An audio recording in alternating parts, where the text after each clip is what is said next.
Greetings! Oh, did I surprise you? I am the Game Master.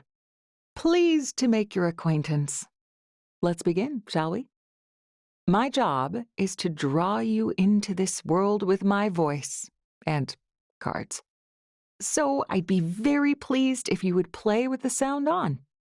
That being said, my voice is also subtitled, just like this, for your reading enjoyment.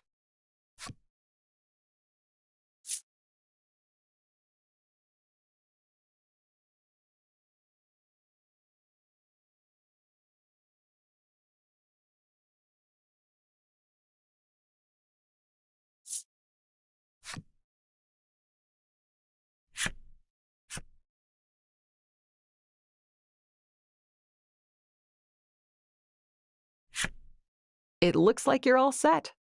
Well then, let's begin. Welcome to the world of Voice of Cards. You're about to embark on a journey as the hero of this tale. This realm is home to humans and monsters. It is there you and your allies' adventure will unfold. That's the spirit. Now then, it's time to depart. Safe travels, my friend.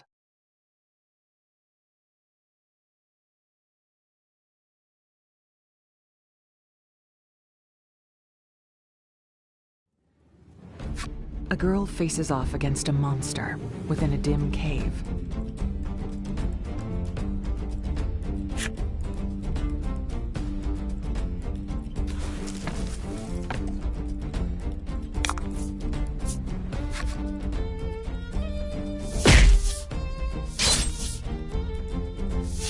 The girl adjusts her stance, readies her weapon, and lunges at her opponent.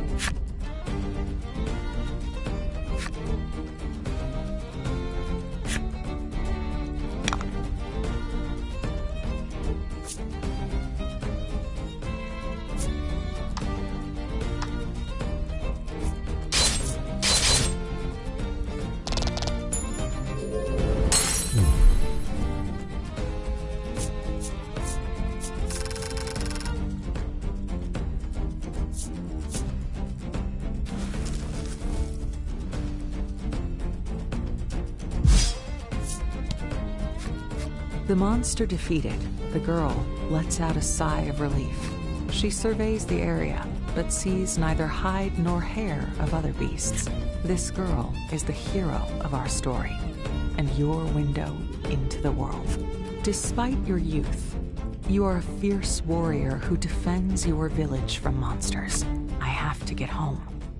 Your mission accomplished, you quickly leave the area.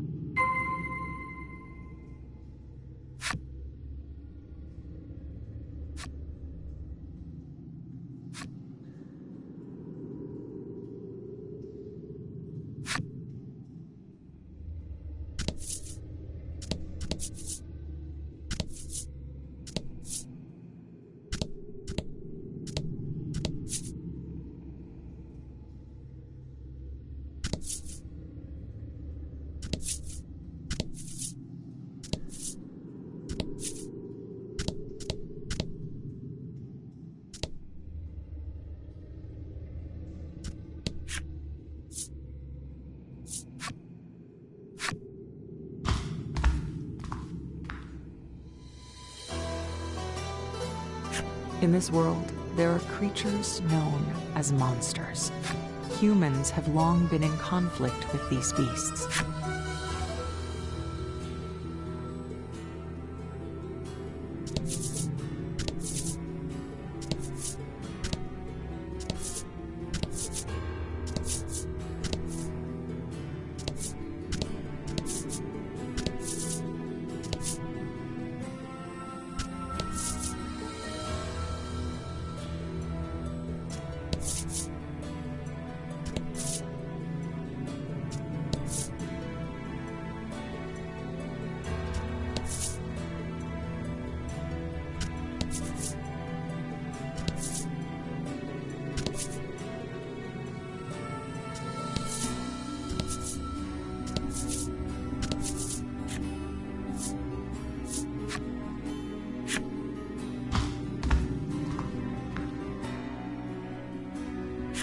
Your village lies deep beneath the earth. Everyone has taken to living underground to safeguard themselves from the monster. Although the village itself is well protected, the people within it are slowly but steadily spiraling toward ruin.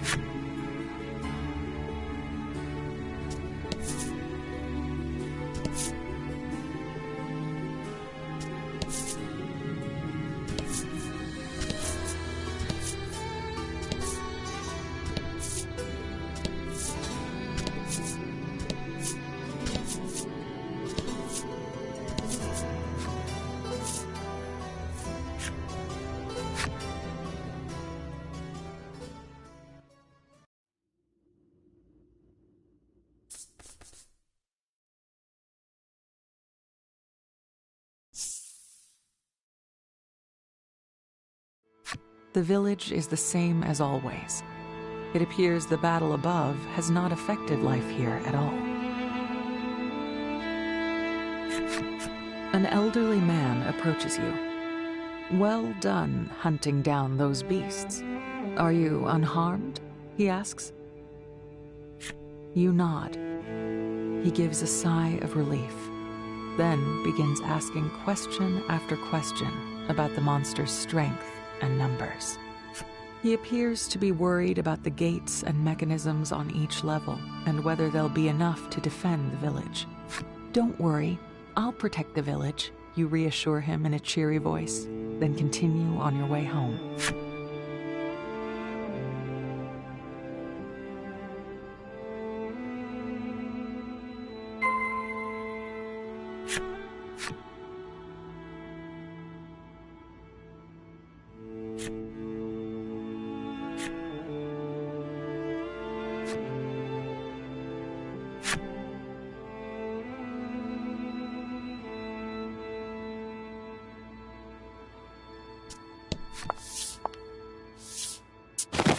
As you enter your house, your mother envelops you in a warm hug. Your mother seems worried as you haven't been home in days. You've been away for so long. Let the others know you've returned, she says, handing you their eggs from your chickens. It's your job to distribute these throughout the village. Okay, I'll be right back, you exclaim with a cheerful smile.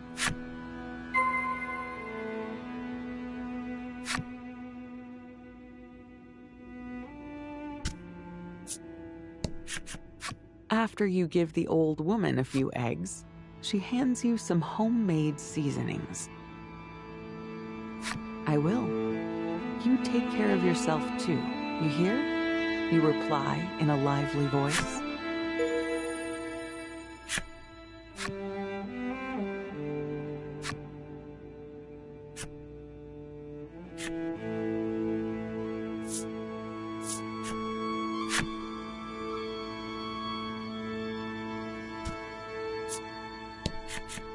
Just as you're about to hand the young man some eggs, you see his ears turn red, and he lifts a jar of water up. Don't worry, I can handle it, you assure him. Then take the jar and hand him some eggs.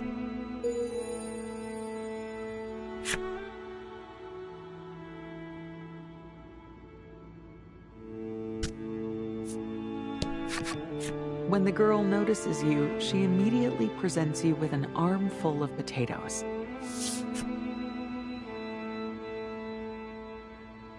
That's incredible, you exclaim, giving her a good-natured pat on the head. You then trade her some eggs for the giant potato.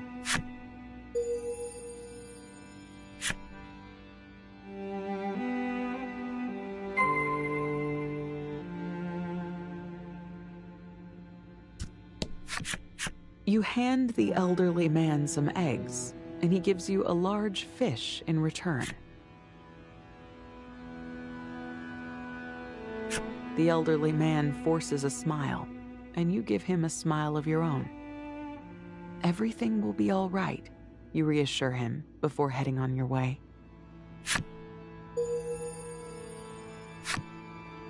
After making sure everyone receives their eggs, you quickly head home, spoils in hand.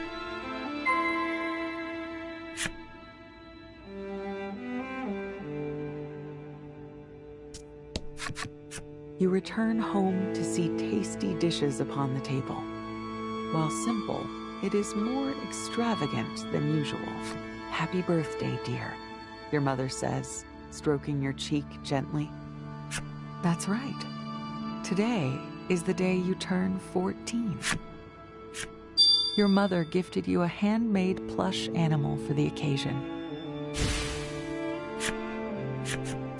"I'm sorry I can't give you more," your mother laments, but you have nothing but gratitude for her. Just then, your stomach starts to rumble. Your mother smiles and asks, "Shall we eat?"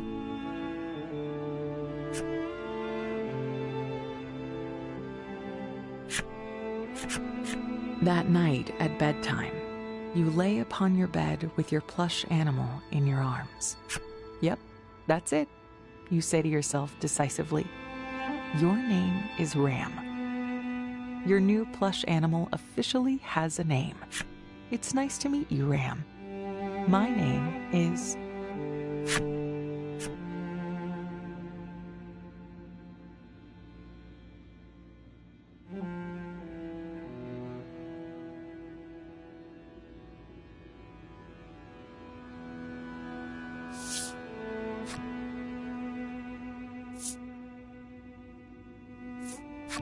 You rub your sleepy eyelids, then try again. "My name is..."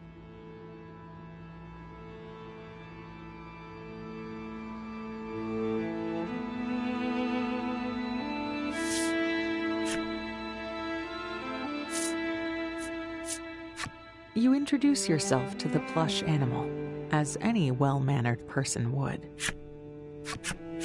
You decide to show your new friend your most prized possession. You grab the book that's always beside your pillow and flip through until you reach a certain page. "Aren't the stars just beautiful? This is what the outside world looks like. I want to see it with my own eyes someday," you confess. Not long after, you feel yourself getting a scream echoes through the village. Monsters. You dash out of your house. Not a moment later, the old woman rushes over. "The upper gates have been breached," she cries. Your mother rushes over with a concerned look on her face and places something in your hand.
Before the 4th level gate, the villagers face off against the incoming beasts.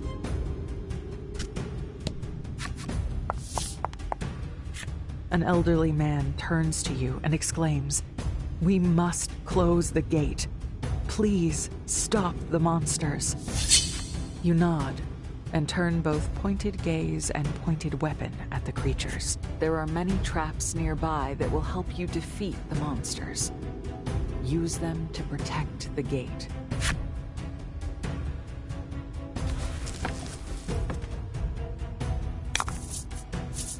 Battle time.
You defended the gate splendidly. Once the battle is over, the villagers tell you that the upper levels are in danger, so you make your way up.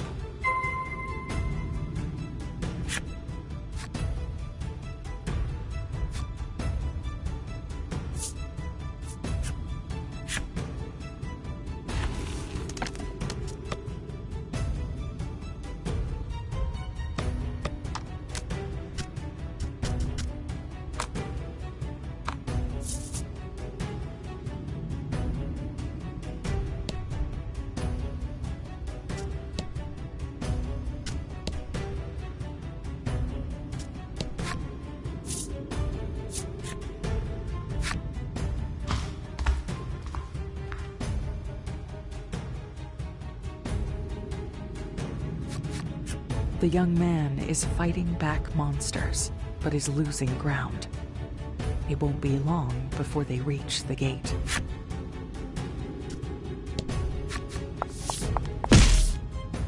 I'll fight them off. You close the gate, you shout. The young man grimaces. I'm so sorry, he says, closing the gate behind him.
You manage to defend the gate, but see the old man from the village approach. Blood oozes out of a gaping wound on his back.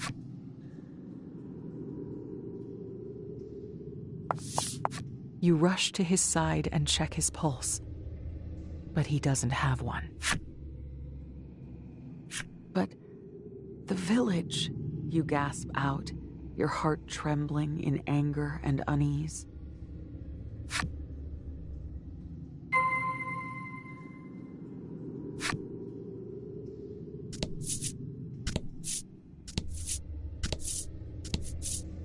You need to get back to the village, quick.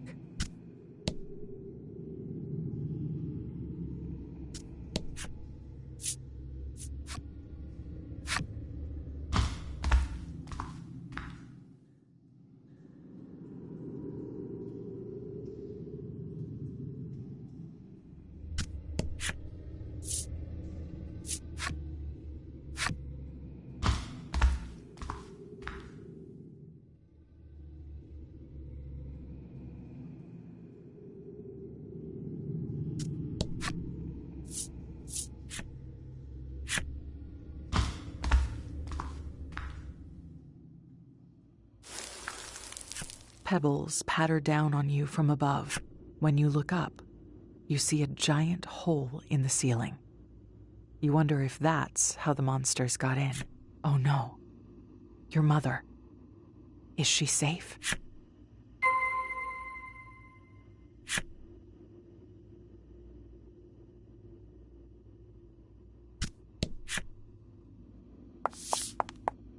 You rush into your house, panting for breath, and find your mother on the ground in a pool of blood. Mother, you shriek. She opens her eyes, but only just. You sob and scream as you cling tight to her, but she never wakes to console you.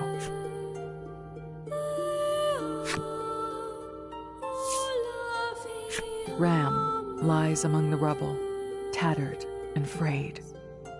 It is beyond repair. Your screams are the only sounds in the village that once hummed with life. Just then, a monster with a wounded eye appears. I found a survivor. As the monster shouts those resentful words, it lunges at you.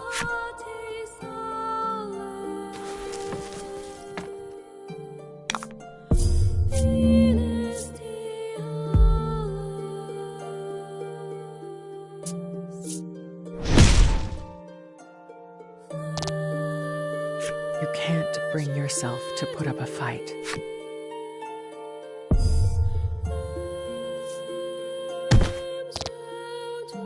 Everyone you ever cared about is gone forever.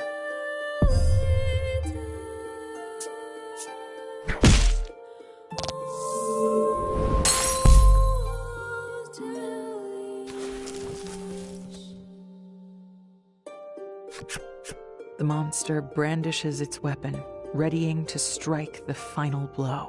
Having lost all those precious to you, you close your eyes and resign yourself to your fate.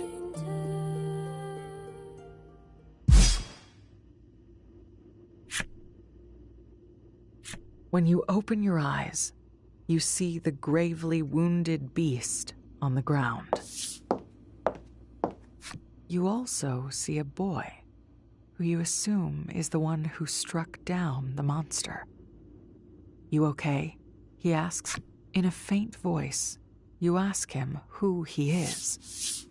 "I'm here to save you," he answers as he helps you to your feet. "Come on. This place is about to collapse," he says, then pulls you along. Maybe it's the shock, but you think you hear Ram, crushed under the debris, whisper, "Go."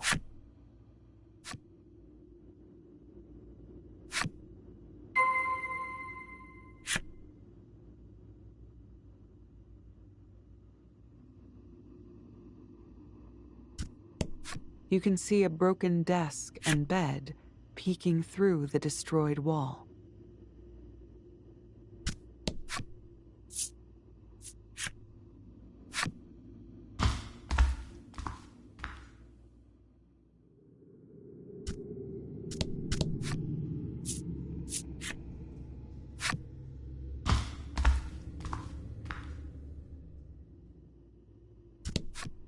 The young man has already breathed his last. No longer will that cheerful voice ever call out to you. The girl has already breathed her last. No longer will you feel her little hand hold yours. The old woman has already breathed her last. No longer will those warm eyes ever look upon you.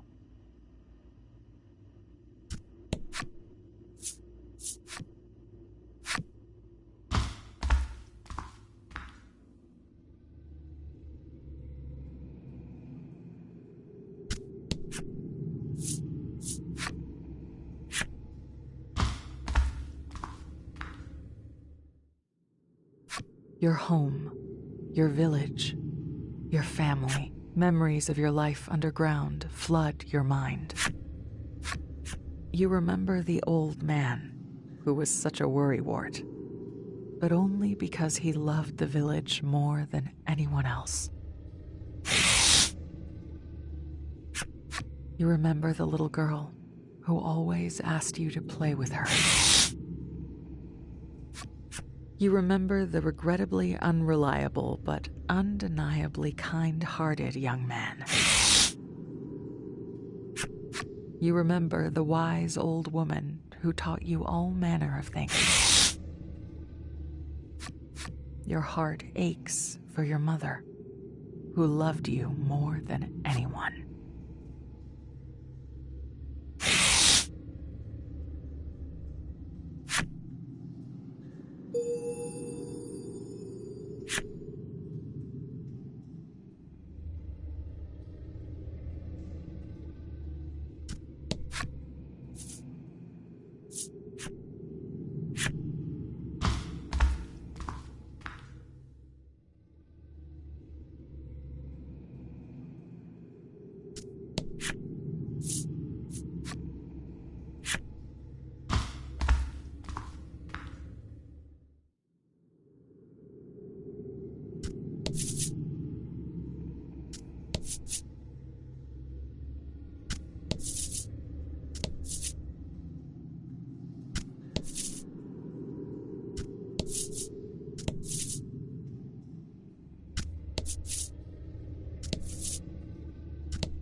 We're almost at the surface, the mysterious boy says.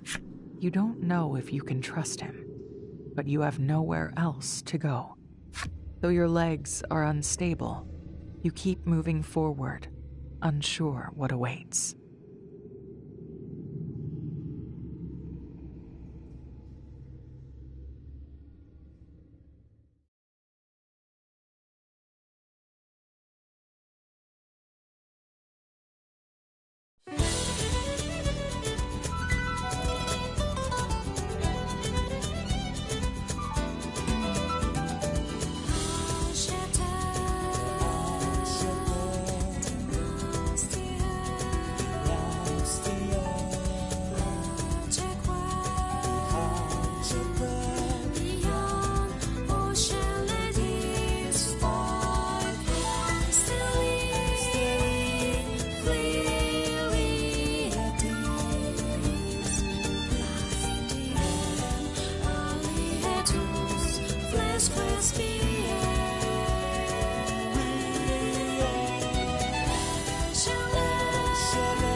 You lay eyes on the surface for the first time in your life.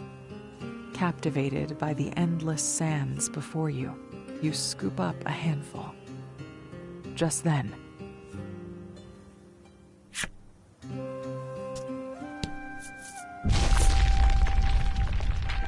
the passage leading to your village collapses.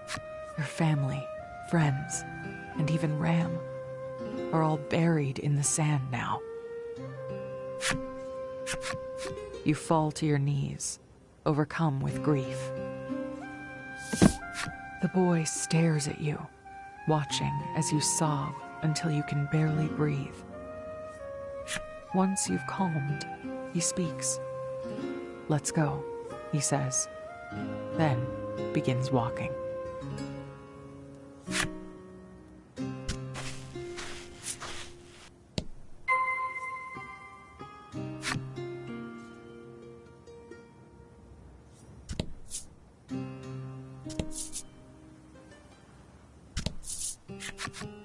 The boy stands before some sort of wreckage.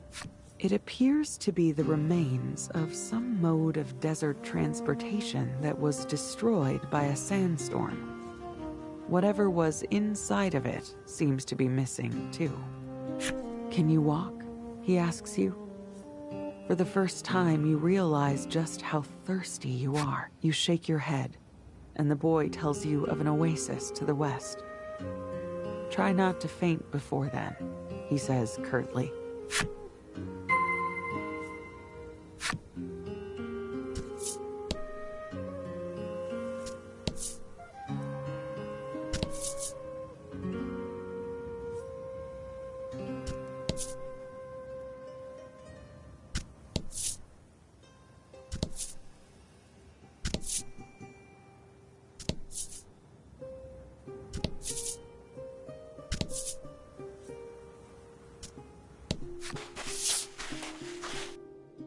Once you arrive, both you and the boy scoop water out of the oasis to quench your parched throats.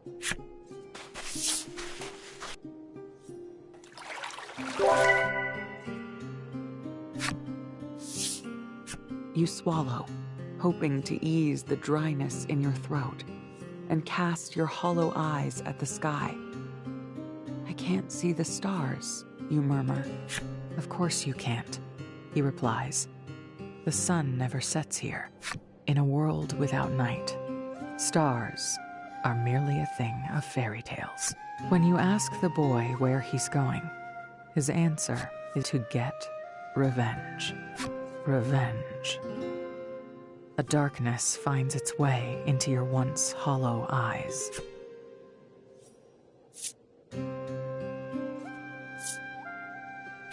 I want revenge on the monsters, you whisper. They robbed you of everything you loved. There's no way that can go unpunished. Follow me, he says, then extends a hand to you. You take it. The boy says he's heading to Steelborough in the north to find a means to exact his revenge. You decide to head that way with him.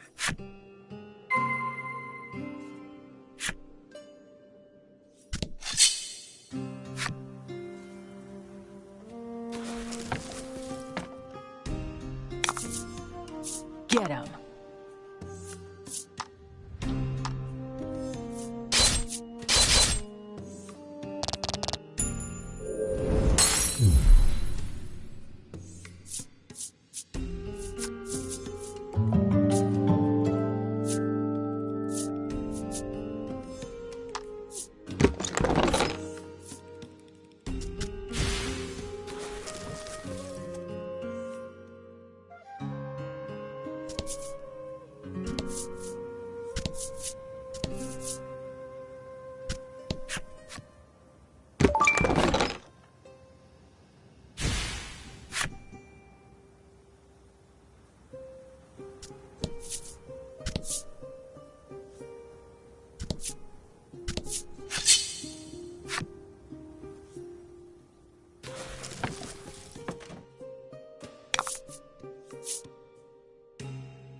That's how it's done.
You can't cross quicksand on...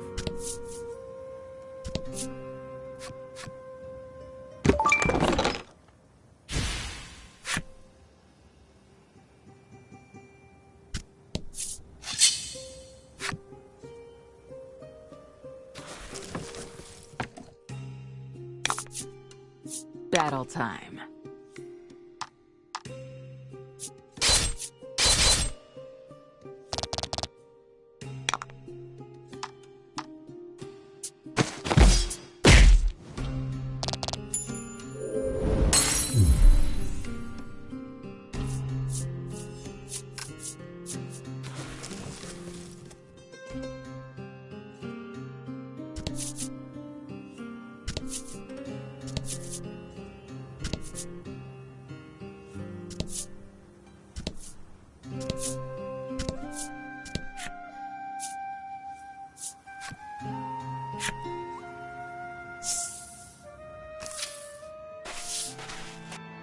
You find yourself in awe of the large and lively town, a far cry from where you came from.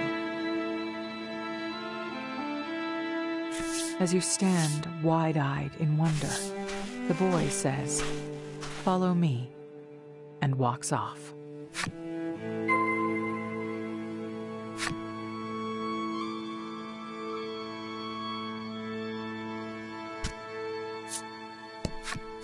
The boy sees your eyes darting about and laughs. "What? Are you a country bumpkin or something?" "Country bumpkin." You repeat his words curiously. "You can't be serious," he exclaims in bewilderment.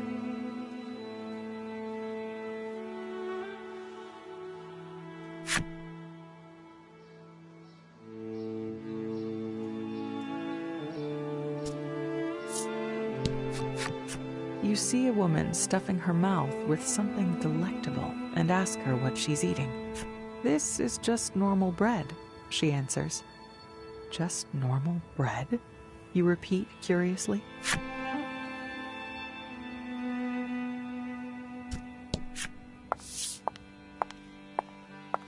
You finally catch up to the boy. Apparently tired of waiting for you, he grabs your hand and pulls you into the grandiose building.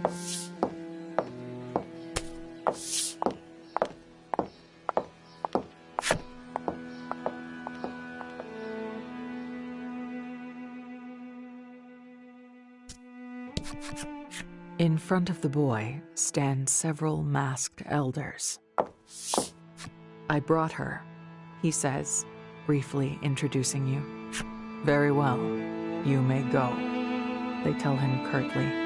As he passes, he whispers to you that these people are members of the town's governing body, the Senate. "We are the ones who told him to bring you here," one of the senators explains in pompous tones. "It appears, for whatever reason, they have need of you."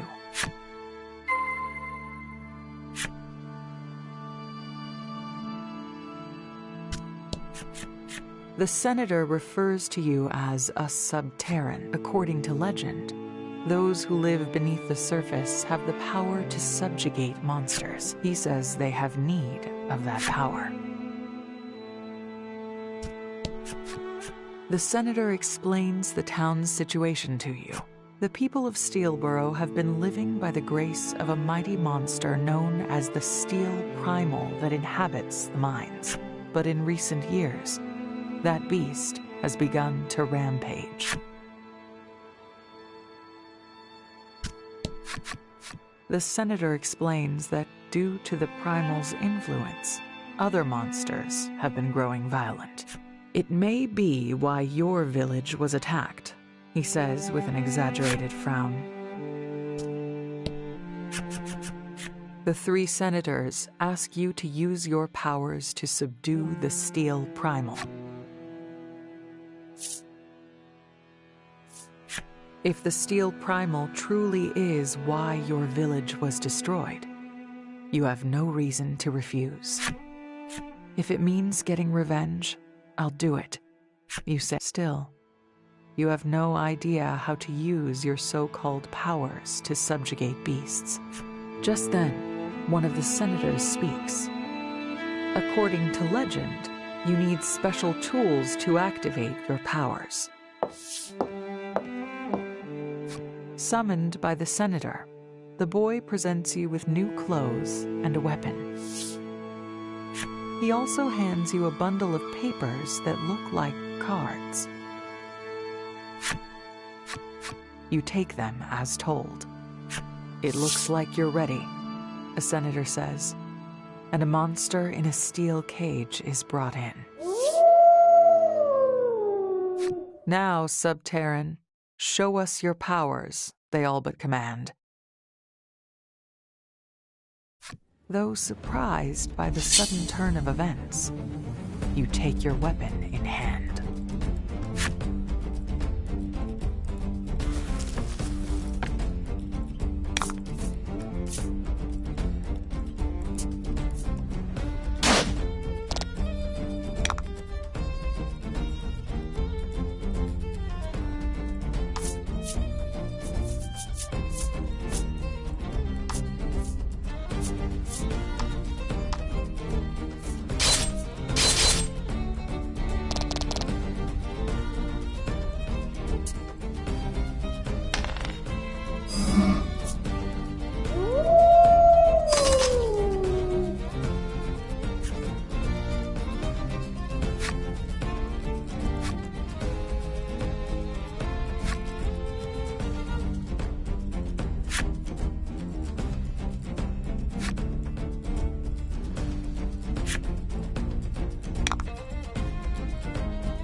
You defeat the beast with ease.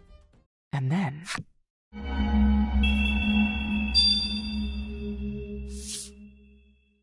the cards you were handed earlier begin to glow, and the light envelops the monster. The senators explain that you can now summon the beast and use it in battle. With a trembling hand, you raise the card with the monster sealed inside it.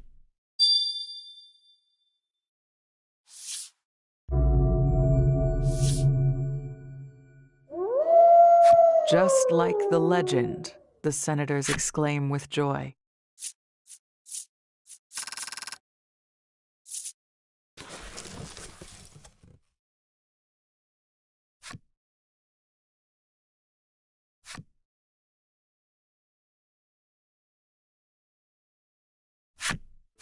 You affix your gaze on the card. If only I had this power before, my village wouldn't have. Having witnessed your power, the senators order you to make for the mines northwest of town. One of them hands you some money for your journey. Seeing you gaze at the money with a curious expression, the boy explains, "Above ground, we use this to buy things and pay people to work. Having lived your whole life beneath the surface, you don't quite understand the coin he's given you. But you can tell it's not much."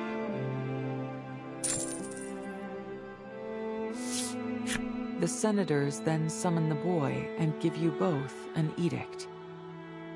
Defeat the steel primal in the mines and seize its power.